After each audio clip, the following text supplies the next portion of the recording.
Olá, hoje vamos falar de Karl Marx e a história da exploração do homem. Nosso trabalho tem como objetivo explicar nos seguintes tópicos como Marx analisava a história da humanidade, para a partir de então formular os conceitos de lutas de classe. Mais-valia. Segundo Marx, mais-valia era a diferença existente entre o valor da mercadoria produzida, a soma dos seus meios de produções, e o valor do trabalho. Por mais que o trabalho produza, continuará a receber o mesmo salário inferior ao que seja justo. Termo utilizado em alusão ao processo de exploração de mão de obra assalariada que é utilizado na produção de mercadorias.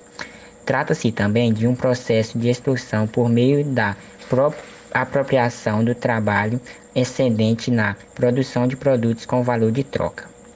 Alienação. Segundo Marx, alienação é a condição onde o trabalho, ao invés de ser instrumento, a realização plena de pessoas de sua condição de humano, torna-se, pelo contrário, um instrumento de escravização, acabando por desumanizá-lo, tendo sua vida o seu próprio valor, medido pelo seu poder de acumular e possuir. A alienação na sociologia de Marx é descrita também como um momento em que as pessoas perdem-se a si mesmas e o seu trabalho no capitalismo. Elementos do processo de trabalho. O processo se extingue no produto, sendo este valor de uso, os meios de trabalho e os objetos sobre o que recai são os meios de produção e o trabalho, um trabalho produtivo. O produto não é só resultado, senão a condição do processo do trabalho, exceção feita da indústria extrativa. O valor de uso pode representar três papéis: matéria-primas, meio de trabalho, produto. Depende também unicamente das funções que esse valor de uso desempenha no processo de trabalho, do lugar que ele ocupa. Por isso, ao entrar num novo processo de trabalho, o produto perde seu caráter como tal, transformando-se por esse processo num valor de uso.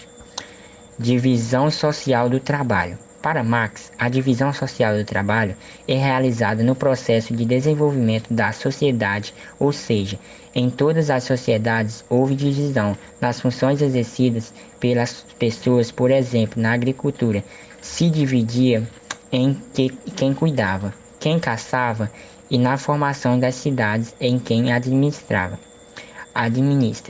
e quem executa, é quem executa. Na indústria, os donos das máquinas que usavam as suas máquinas para produzir, ou seja, a relação entre proprietários mediante a compra e venda da força de trabalho. A exploração do salário por meio do trabalho. De acordo com a teoria, os lucros, na verdade, quaisquer outras receitas que não sejam convertidas em salário, representam uma dedução injusta daquilo que deveria ser naturalmente e por direito o salário do trabalhador. Segundo Marx, o que possibilita um capitalista obter uma renda superior ao salário que ele paga ao seu empregado é exatamente o fenômeno que torna possível um dono de escravo auferir ganhos de decorrência do trabalho do seu escravo. Mais especificamente, um trabalhador é